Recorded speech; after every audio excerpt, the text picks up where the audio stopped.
untuk semua. Ini tadi pidatonya bukan pidato Pak Lurah, bukan pidato seorang advokat, tadi pidato seorang negarawan, tidak hanya menteri. Dia nanti akan moncer ketika Indonesia baru itu terjadi.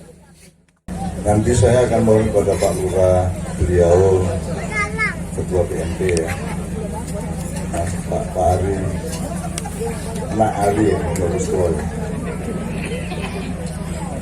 kalau Bu Camat, insyaallah lagi, Nak Camat, Presiden Mbah yang beliau, untuk juga mengemukakan hal-hal supaya saya tidak ibarat barang orang larat mengkelangkan diri sing ora level. Jadi tetap kita berikat dan membatasi diri kepada aspirasi yang menyangkut Bangunan Jodoh. Meskipun di dalam Bangunan Raja ada alam semesta, ada malaikat, ada Allah, ada Nabi dan Rasul. Jadi konco-konco, kita tadi kan Allahumma arhamna bil Quran. Bisa nggak Qurannya diganti? Allahumma arhamna bi apa iso? Yang punya makom dan kualitas untuk Allahumma arhamna bi itu ya min Quran. Nek orang Quran nggak iso. Makanya Quran harus menjadi dirimu. Nah, Pak Lurah Quran melakui, insya Allah Quran melakui. Nah orang Quran ini jenenge siratal ladzina an'amta ya mangwajake an'amta. Ghairil maghdub ora dinson insyaallah ora kesasar. Ghairil maghdub alaihim waladhdallin. Nah, sadurunge an'amta alaihim kowe kudu nentok kesik ihdinas siratal mustaqim. Jadi siratal mustaqim itu jelas Pak Lurah ini. Saya kan takut kebanyakan pejabat di Indonesia itu siratal mustaqim apa? Siratal mustaqim bukan jalan yang lurus ya, bukan jalan lurus tapi arah yang tepat. Ini ya terjemahanku ya, jemusu ya. Nah, jalan lurus kan angel boleh kan. Ono dalam sekokene nang batu lurus, mesti nenggok-nenggok kan. Jalan tol kaya ngopo wae tetep ono nenggok-nenggok ya ono enggak begini toh. Jalan lurus kira mesti ngerti arah yang tepat. Nah, Pak Lurah sudah punya arah yang tepat untuk menjadi lurah. Sehingga kemudian pemilihan lagi beliau tidak perlu kampanye, tidak perlu membayar, tidak perlu apa-apa, pasti bilang ke siratal mustaqimnya betul. Aku mau takon, kebanyakan yang Anda kenal dari dunia birokrasi dan pejabat pejabat Indonesia itu siratal mustaqim apa? Arahnya itu apa? Pagi terus tenang ya. Gue tahu sih ngomong gitu ya. Tolong catat bukan saya yang ngomong tapi Munir. Siapa Munir itu belum manuk. Bakul manuk itu kan manuknya disikat pakai sak manuknya dari barang. Jadi memang kebanyakan orang Indonesia itu hanya golek badi. Gue kuliah daki-daki ono sing syariat, fakultas dakwah, farmasi, jadi juga yang farmasi ya, biologi atau apapun saja. Aku takut, gue diburuhi golek urip kok, ini UGM diburuhi golek urip. Gue diburuhi kon ngapal ke ilmu, terus gue diuji apal Quran itu. Ning gue diburuhi ning UGM apa ning kampus-kampus diburuhi golek urip kok. Diburuhi urip di piye, keterampilan hidup dikasih enggak? Tidak toh, tidak ada kurikulumnya toh. Makanya saya kira kuliah apa wae pol-polane siratal mustaqim yang menggolek bagi materi, menggolek. Jadi akhirnya kue kuliah fakultas dakwah, ujungnya kan kue kudu urip toh, kudu nguripi anak bojomu. Akhirnya lah kue ora tau sinau ning kampus atau nguripi bojomu. Ya akhirnya kue ngedol Quran, kue ngedol lagu, omongan gitu kan, dan seterusnya ya. Jadi siratal mustaqim adalah arah yang tepat yang sedang kita perjuangkan untuk kita tuju. Itu arah yang tepat untuk apa? Baik arah yang dekat maupun arah yang jauh. Kalau arah yang terjauh adalah Allah Subhanahu wa taala. Makanya apapun yang kita lakukan tetap harus rumusnya harus rukun. Nah, jadi makanya saya ingin ibu, bapak sehingga anak cilik sejak kecil ojo mengandalkan sekolah. Sekolah ya penting, tinggu ben kue di jasa. Terus orang ini kalau tonggo-tonggo mending nomor siji anakmu kecil kok libatkan di dalam situasi kerja. Nek pas ning tawon ya anak mau ning tawon TV lah. Kadang gue nyapu deh dulu nyapu sih deh dulu nyapu apa masak nyapu mbak apa nandur itu pokoknya libatkan anakmu selama balita dalam situasi kerja sambil kamu amati dia punya kecenderungan apa, punya fadilah apa, punya bakat apa, nanti kan dia akan milih sendiri yang kecok keistimewaan apa itu pendidikan dasar seperti itu. Jadi anak itu bahkan sejak di perut sudah dikasih situasi bekerja. Akhirnya nek kowe kuliah ning ora iso nyambut gawe akhirnya nyolong tuh. Akhirnya dodolan sing ora-ora tuh. Meskipun ya mencari hidup cari uang kan enggak apa-apa kan. Masalahnya kamu dibully ora golek panguripan iki ning sekolah. Ora dibully itu ana kurikulum ora golek panguripan. Rasa ngel-ngel. Matematika itu kan cuma salah satu alat atau pelajaran macam itu hanya alat untuk golek panguripan. Nah seharusnya diarahkan secara tepat, arah yang tepat contoh mustaqim mungkin pemimpin. Meskipun dari dunia ini kita contoh mustaqimnya adalah akhirat Allah SWT. Tapi anakmu nggak iso dilibatkan terus dalam situasi kerja. Nek kowe mbak anakmu jangan. Nah, lama-lama dia akan ikut-ikut akan apa anakmu nyapu harus kamu pokoknya dia dilibatkan di dalam keterampilan hidup. Saya kira itu yang kita mengalami kekurangan. Akhirnya orang duwe keterampilan hidup, orang duwe kebiasaan kerja apa pun yang gede duwe handphone bingung akhirnya keliti toh.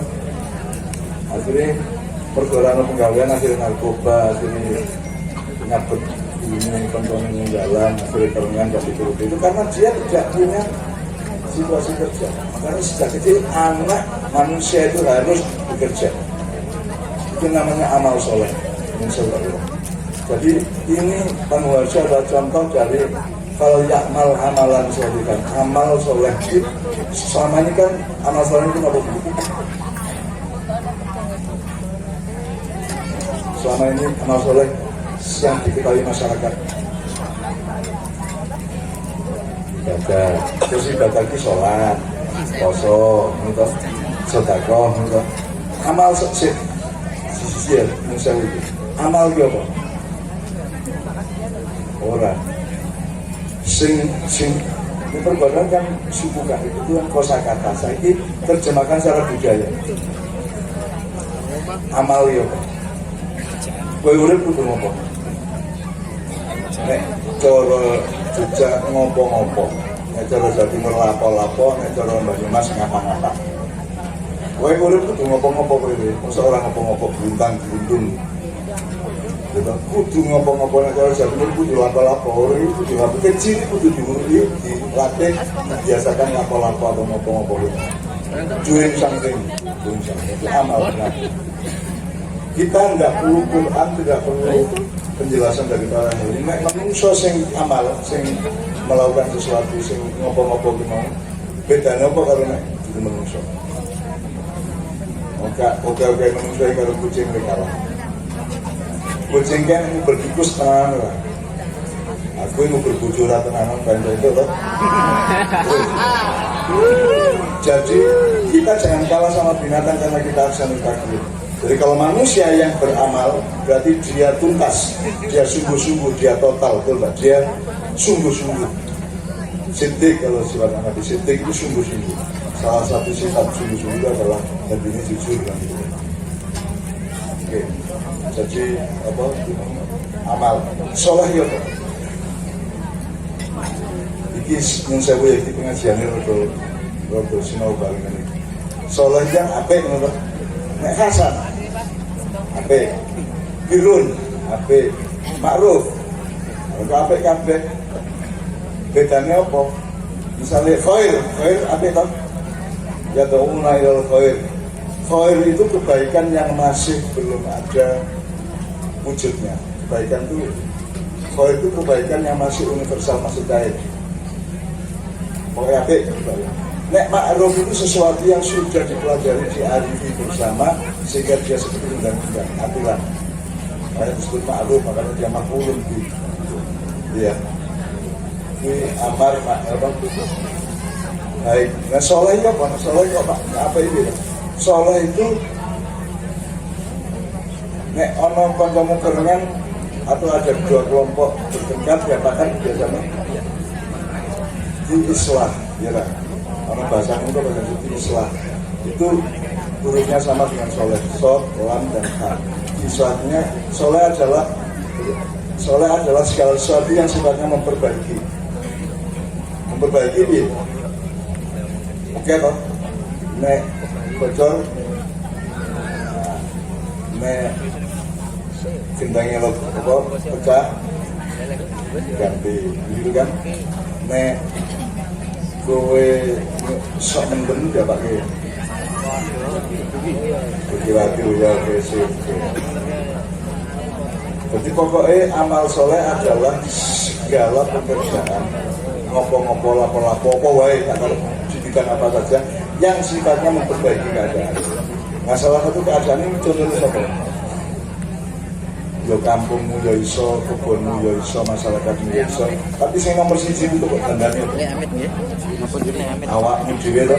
Nah nek kowe kurang maca Quran, kowe nambahi maca Quran. Nek kowe kurang bener, nek kowe kurang seimbang, pokoknya nek kowe kurang ditandani gitu ya. Itu namanya amal soleh. Amal soleh adalah lapo-lapo, ngapa-ngapa, ngopo-ngopo, atau melakukan segala pekerjaan apa saja yang sifatnya memperbaiki. Oke, ngakali sih nggak apa-apa. Ngakali kan saya bisa di bahasa Indonesia yang negatif ya. Ngakali kan artinya kan ngapusi. Ngakali itu bagian dari soleh. Ngakali itu adalah menggunakan akal untuk melakukan sesuatu. Jadi misalnya Pak Ali kota pergi beras kota pergi siko kota pergi bubure mampu kalau juri. Ya. Jadi pokoknya sifatnya kalau mengakali itu sesungguhnya adalah kerjaan yang sangat baik. Kalau ini Pak Lurah ini kan sangat mengakali keadaan. Tapi mengakali tidak dalam arti dalam KPPI ya, mengakali kan menipu, memperdaya gitu. Mengakali siapa adalah memperlakukan segala sesuatu di dalam hidupmu dengan penggunaan akal. Yakil kalau bahasa Arabnya. Salah satu solehan itu adalah yakil. Makanya Allah mengatakan afala ta'qilun, afala yatafakkarun. Karena mengakal itu sangat bagus. Tapi di Indonesia dan itu dibiarkan sampai hari ini ngakali kita delek. Kalau itu terbalik, ngakali itu apik banget nih. Saya kira misalnya apa wis melinjo, orang melinjo neng kampungmu neng kebunmu juga cukup langsung kok kota. Berarti orang dua kali tuh apa menewis. Pagi langsung kok kermus. Berarti orang yang kali-kali dan itu dulu diakali dan jadi beras mulai diperlukan meliwat kalau ada maka terus kita bikin kompor, kita bikin perhatian dan seterusnya titik gini tapi titik itu semua kelengkapan dari ngakali. Ngakali kata kerja mengakali artinya memperlakukan apa dengan akalnya atau dengan kecerdasannya, intelektualitasnya dan intelijensinya gitu. Nah Pak Lurah ini ngakali kan mengajar sedemikian rupa dasarnya sehingga tidak ada satu bupati pun, tidak ada satu gubernur pun, tidak ada satu lurah pun lagi, tidak ada satu presiden pun yang mampu melakukan pribadi.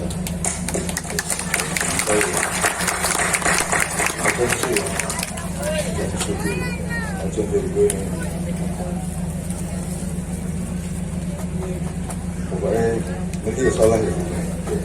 Jadi amal soleh itu artinya kowe bendino kecil itu diwuri bapak ibumu untuk tanda.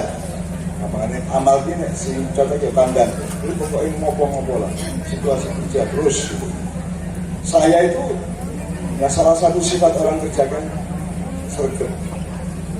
Jadi aku jadi kiai, jadi ulama. Keset gitu so. Ning orang aku mesti ngomongin ning aku. Ning aku pribadi keset gitu so. Nek kowe keset. Apa sing kok reneh iki? Kowe kudune tangi isih ngruntung kumulan ora tangi. Berarti kowe meremehkan apa? Meremehkan waktu, meremehkan yang nyuruh kamu sholat subuh misalnya gitu. Jadi kalau kita keset itu kan berarti kita memubazirkan waktu, memubazirkan alat-alat yang dikasih oleh Allah dalam tubuh kita, sehingga menurut aku keset itu bisa. Aku ini kecil di dulu ingin menunggu kalau bapak ibu ini kan ambil banget keset itu bisa. Aku menunggu dia keset itu bisa. Surga priate itu, nggak coba surga pandini tombol-tombol diubah kafe.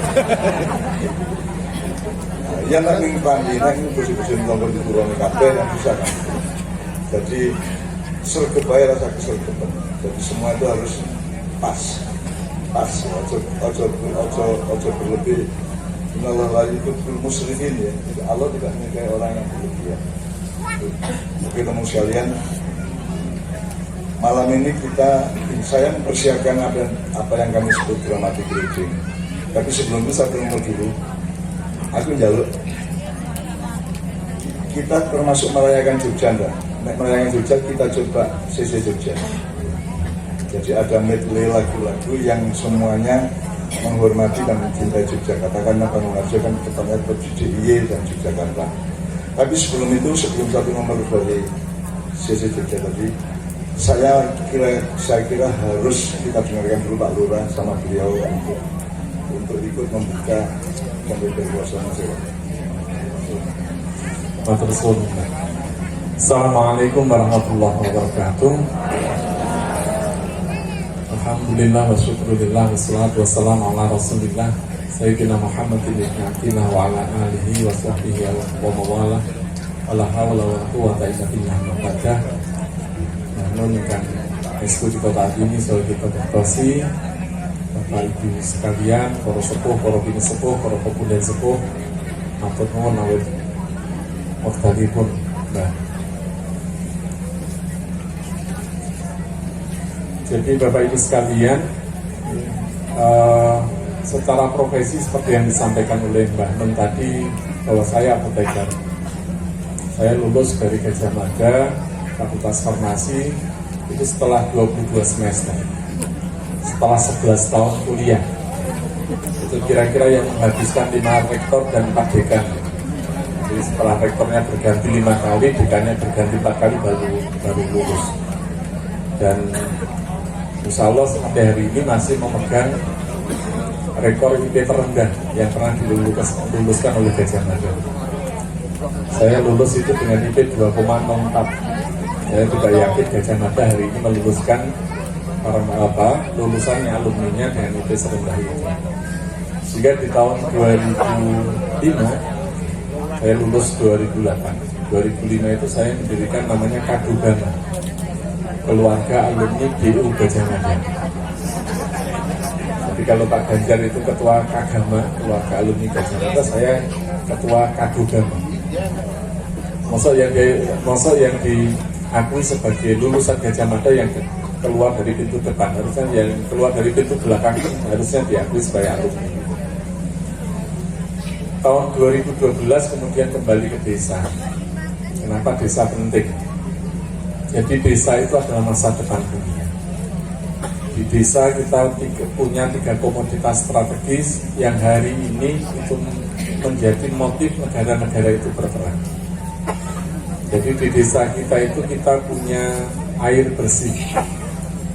Masyarakat kota itu hanya untuk sekedar meminum air bersih saja mereka harus beli. Semakin lama akan semakin mahal. Yang kedua, desa kita itu punya udara bersih. Masyarakat kota itu hanya untuk sekedar menghirup udara bersih saja, mereka harus lari ke gunung, lari ke pantai, lari ke desa. Dan semakin lama akan semakin mahal. Biaya waktu, biaya perjalanan, dan lain sebagainya. Dan yang ketiga, desa kita itu punya pangan sehat. Karena hampir semua makanan yang dikonsumsi oleh masyarakat kota hari ini itu semuanya terpapar bahan kimia berbahaya. Kalau kita bicara sayur ya 100% terpapar pestisida. Kalau bicara daging dan telur itu juga terpapar bahan kimia melalui pakan, vaksin, antibiotik dan lain sebagainya. Dan sekali lagi kan 3 komoditas itu yang hari ini menjadi motif negara-negara itu berperang. Jadi perang hari ini itu tidak didorong untuk memperebutkan sumber energi, karena sumber energi itu semakin lama akan semakin murah. Hari ini trennya energi yang digunakan adalah energi permukaan, energi angin, energi cahaya, energi matahari, energi air, dan lain sebagainya. Energi yang tidak perlu menambah, sehingga semakin lama nanti harga energi itu akan semakin murah. Tidak didorong untuk memperebutkan sumber daya mineral, emas, logam, dan lain sebagainya, tetapi didorong untuk memperebutkan 3 komoditas yang hari ini tersimpan di desa. Sehingga kita tahu hari ini siapa yang kuasai distribusi air kita. Sehingga kemudian kita tahu hari ini siapa yang kuasai distribusi pangan kita. Semuanya adalah perusahaan multinasional. Itu menandakan bahwa ya arena perebutan kita sudah bergeser, dan menjadi kewajiban kita, menjadi kewajiban anak-anak muda untuk kembali ke desa, turut menjaga ketiga komoditas itu. Nah, ketangguhan desa tidak hanya terletak pada 3 hal tadi. Jadi pandemi COVID kemarin itu membuktikan bagaimana tangguhnya desa kita ini. Jadi karena memang kita punya 3 komoditas strategis itu, sehingga kemudian ketika lockdown semua tutup dan lain sebagainya, masyarakat desa masih punya ketangguhan untuk bertahan. Masyarakat kota itu ya semua toko-toko diminta tutup 3 bulan gitu. Itu separuh lebih dari warga kota. Warga kota itu akan kelaparan. Tetapi yang paling penting lagi dari desa itu bahwasanya di desa kita itu masih menjadikan agama dan kebudayaan itu sebagai basis nilai. Ini yang kemudian itu mengatur hubungan kita antara manusia dengan manusia, manusia dengan alam maupun manusia dengan penciptaan.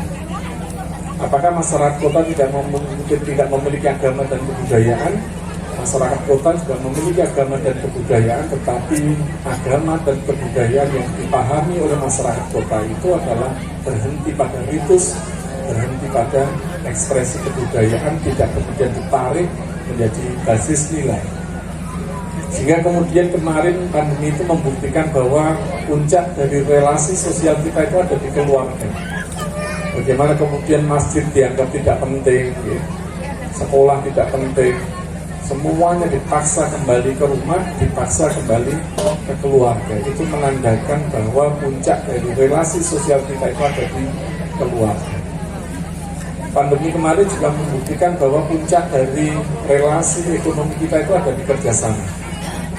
Karena kita tahu pandemi kemarin itu mendekonstruksi semua tatanan tanpa teriakan revolusi. Bagaimana kemudian kapitalisme tumbang, sosialisme tiara, fundamentalisme itu semuanya tiara. Sehingga kemudian untuk bisa mengatasi keterbatasan itu satu-satunya cara adalah dengan bekerja sama. Dan pandemi kemarin itu juga membuktikan bahwa puncak dari relasi politik kita itu adalah musyawarah. Jadi karena semua ideologi besar itu tumbang, sehingga tidak ada lagi dominansi, tidak ada lagi hegemoni, sehingga kemudian untuk mengambil sebuah keputusan kita harus negosiasi, harus musyawarah. Nah, kekeluargaan dalam relasi sosial, kerjasama dalam relasi ekonomi, terus kemudian musyawarah dalam relasi politik itu adalah makna operatif dari gotong royong. Sesuatu yang lahir dari alam pikiran desa, alam pikiran Nusantara. Itu yang kemudian menyelamatkan desa dari pandemi. Nah, sesuatu yang tangguh semacam ini mestinya kemudian harusnya dijadikan rujukan bagi negara terkait dengan bagaimana mengusung arah tatanan Indonesia baru. Tetapi yang terjadi bahwasanya nilai-nilai yang kemudian ketangguhan desa itu dicampakkan, yang kemudian diambil adalah nilai-nilai yang diambil dari negara yang atau nilai-nilai yang berasal dari luar. Bagaimana kemudian kapitalisme, bagaimana kemudian sosialisme yang sebenarnya tidak berakar kuat pada akar tradisi kita itu kemudian dijadikan sebagai arah tatanan Indonesia. Itulah yang kemudian mendasari di Kampung Mataraman ini di tahun 2020 kita menyelenggarakan namanya Kongres Kebudayaan Desa untuk mendiskusikan bagaimana ketangguhan desa ini harusnya menjadi arah tatanan Indonesia baru dari desa. Ada serangkaian diskusi, serangkaian conference paper, ada serangkaian riset dan lain sebagainya, termasuk kemudian ada festival budaya Nusantara.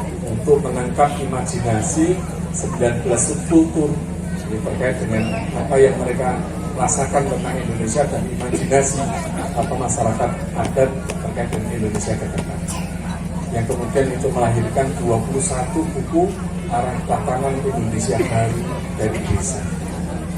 Yang hari ini nanti berkenan Mbah Nun untuk menerima 21 buku, mohon panitia bisa menyiapkan hiburan 21 buku untuk dibawa ke atas panggung. Teman-teman panitia, figuranya nyuntulung figuran bisa dibawa ke atas panggung. Ini adalah 21 buku hasil Kongres Kebudayaan Desa yang dilahirkan di panggung harga. Dibantu, karena aku untuk membantu. Langsung penting Mbak. Jadi 21 buku terkait dengan arah tatanan Indonesia baru dari desa. Jadi sampul depannya itu adalah bergambar peta Indonesia. Ada 21 aspek penting yang harus dipikirkan oleh negara untuk kemudian menjadikan Indonesia itu sebagai ruang hidup yang layak, ruang hidup yang patut dan bermartabat bagi semua warga negara. Sampul belakangnya itu kalau kita balik itu adalah Garuda Pancasila. Jadi bahwa wolak walik itu tetap negara NKRI harga mati. Kita nonton itu. Nah, ketika satu aspek itu hilang, itu tidak kemudian membentuk Indonesia. Indonesia tidak akan utuh ketika satu dari 21 aspek penting dari kehidupan kita itu hilang. Tidak menjadi bagian dari arah tatanan Indonesia dari desa. Ini adalah sebuah gagasan yang kemudian kita coba tawarkan. Waktu itu hasil Kongres Kebudayaan Desa kita mintakan kepada simbol negara yaitu Presiden Republik Indonesia. Jadi ini mulai dari 1 Juni kelahiran Pancasila ditutup pada 15 Agustus. Itu adalah peristiwa penculikan Bung Karno, Rengas Dengklok untuk membesarkan kemerdekaan Indonesia. Jadi ini kira-kira kelahiran baru Indonesia, kemerdekaan kedua Indonesia. Sehingga waktu itu kita minta Presiden untuk membacakan hasil Kongres Kebudayaan Desa. Ada 3 hal penting. Yang pertama adalah daulat politik. Jadi bagaimana kemudian menjadikan desa sebagai arena demokratisasi politik lokal, di mana warga desa itu berkesempatan secara langsung untuk menentukan, untuk turut serta menentukan arah kebijakan pembangunan desa. Yang kedua adalah daulat ekonomi, yaitu bagaimana warga desa berkesempatan secara langsung untuk memanfaatkan sumber daya ekonomi yang ada di desa. Dan kuncinya itu ada di daulat data. Jadi hari ini pemberdayaan itu sudah tidak mencukupi, yang dibutuhkan adalah pemberkuasaan. Jadi bagaimana rakyat itu punya kuasa untuk turut serta menentukan arah sekaligus memanfaatkan sumber daya ekonomi yang ada di desa. Nah, kunci dari daulat data itu adalah pengetahuan. Jadi substansi pengetahuan itu ada di data. Jadi data merupakan substansi dari pengetahuan. Kenapa pengetahuan penting? Ya, karena relasi kuasa itu ditentukan oleh relasi pengetahuan. Siapa yang punya pengetahuan, dia yang berkuasa. Nah, di antara tiga aktor negara, ada pemerintah, ada swasta, ada rakyat. Relasi kuasanya timpang karena relasi pengetahuannya timpang.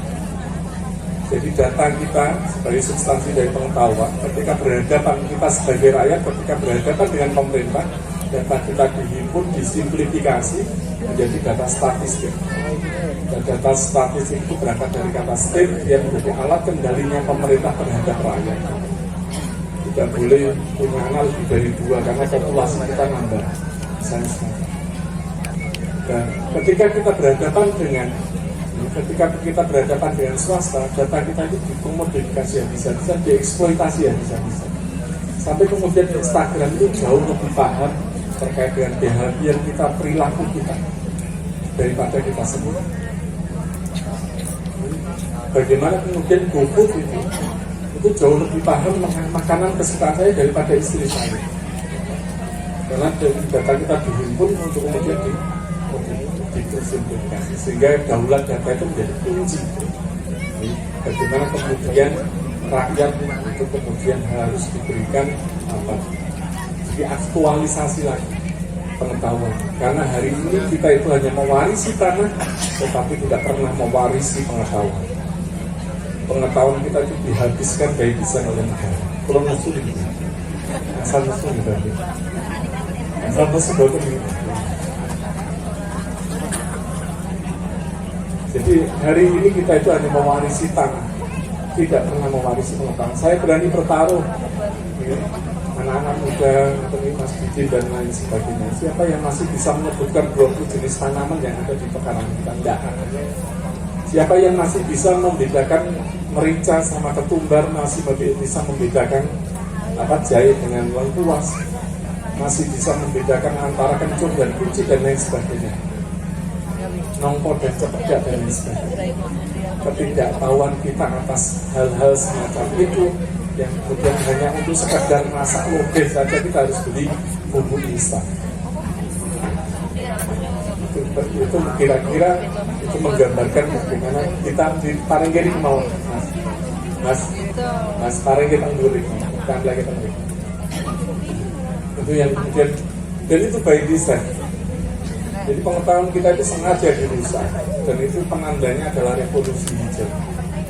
Itu yang kemudian menjadikan desa salah satu komunitas struktur sosial yang masih kemudian berpotensi mempunyai peluang untuk mengembalikan kedaulatan negara kita ya desa. Itu yang kemudian mendorong saya untuk kembali ke desa untuk bersama-sama membangun desa.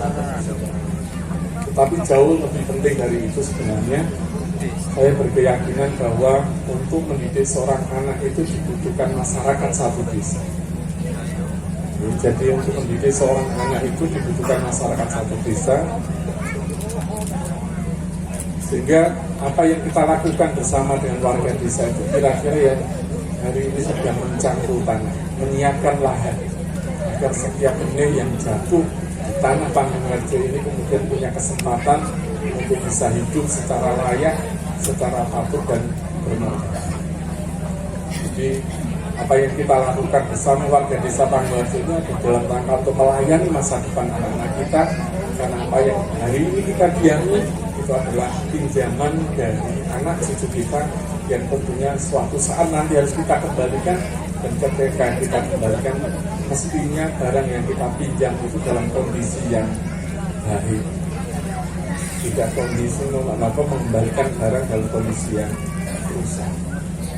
Jadi sekali lagi apa yang kita ikhtiarkan bareng-bareng dengan warga desa ini sebatas mata-mata dalam rangka untuk melayani masa depan kita. Karena kita yakini sekali lagi untuk mendidik seorang anak itu bukan masyarakat satu desa. Jadi kita sangat sepakat dengan apa yang disampaikan oleh Pak Wudil bahwa kita harus tandang. Jadi karena memang substansi kita itu ya, jadi tandang itu ya bergerak.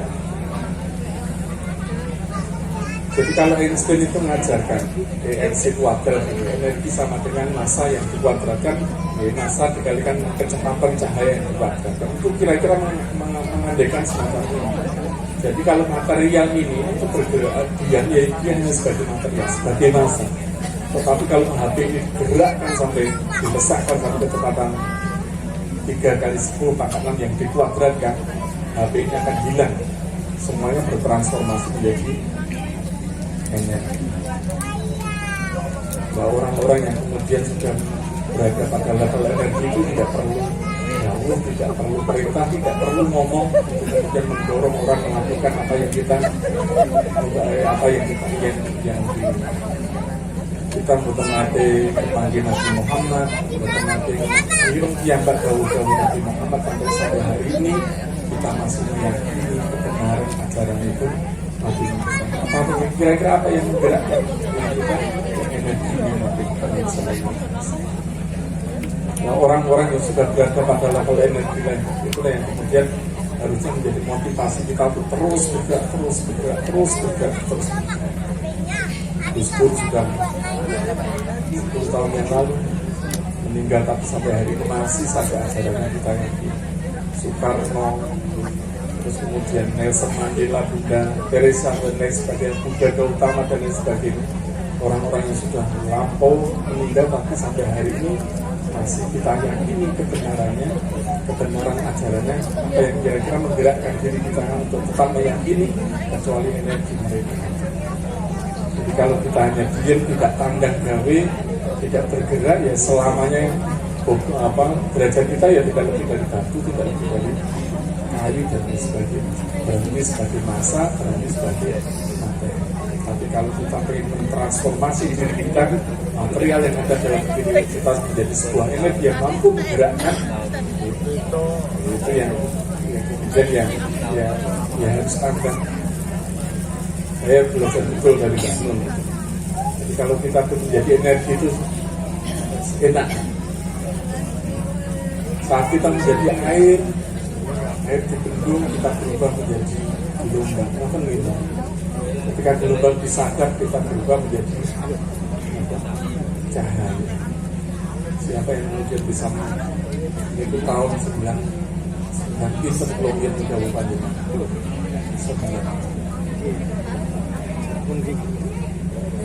Itu yang kemudian yang menjadikan motif saya untuk kemudian agar kemudian materi yang ada dalam diri saya itu kemudian ada masyarakat itu kemudian apa yang sekiranya menggerakkan Mbah Nun Kerso mari berkata tentang ya energinya Panggawati, gerakan-gerakan yang dibuat oleh warga desa Panggawati yang kemudian menarik Mbah Nun untuk kemudian mari berkata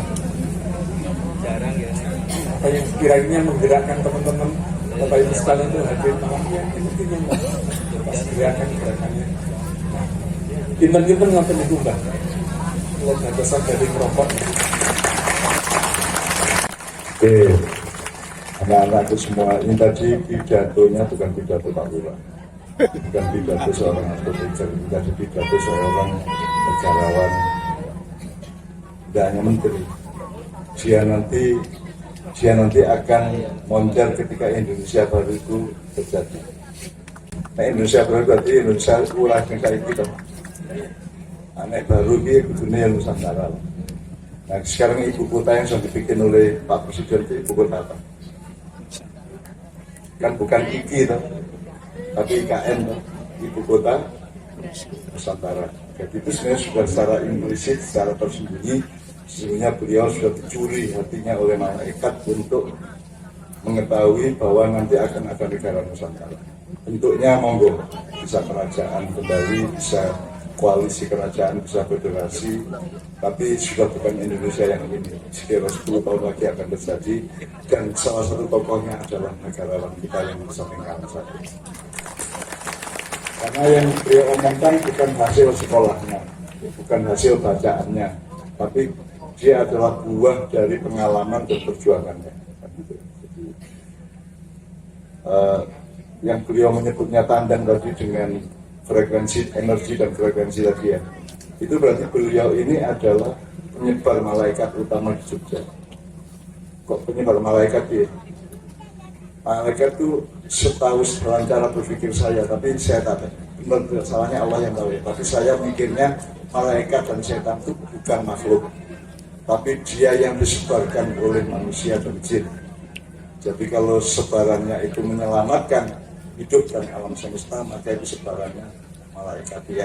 Tapi kalau sebarannya ke setan atau yang merusak, yang bikin Allah maghdub dan kalian menjadi dolin, itu namanya setan. Jadi setan bukan makhluk. Penulis maka toh alladzi waswisu fi sudurin nas minal jinnati. Jadi malaikat dan setan itu adalah sebaran atau frekuensi dari energimu yang E sama dengan MC kuadrat itu. Jadi insya Allah malaikat yang sekarang disebabkan oleh Allah sendiri sebelum disebabkan oleh manusia itu selalu berdatangan beribu-ribu ke Panggung Harjo ini insya Allah, sehingga akan dijaga oleh mereka, sehingga kita tanpa sulam juga memberi salam kepada para malaikat. Jadi setan ini itu makhluk karena hubungannya kalau mengerti Memedi itu sebenarnya kasus psikisnya manusia aja, gitu. Atau orang mati yang tidak lulus, orang mati yang kemudian tidak selesai, orang mati yang masih merupakan apa, masih koma, masih belum titik, gitu. Bukan belum dilawaan ke muslim, tapi yang masih koma sehingga dia kemudian punya PR yang menjadi energi liar yang bisa masuk ke dalam manusia juga. Jadi pengertian kayak ini mungkin Anda tidak bisa tanya kepada dosen-dosen, tapi Pak Lurah Dewi kan juga bicara tadi tidak karena ilmu di kampusnya. Kalau saya bicara karena ada jadi teman sekalian, selalu kita harus menjadi penyebar malaikat, jangan penyebar setan, supaya anak-anak hidup ini anak-anak alaikum, jangan sampai berhenti alaikum gitu ya.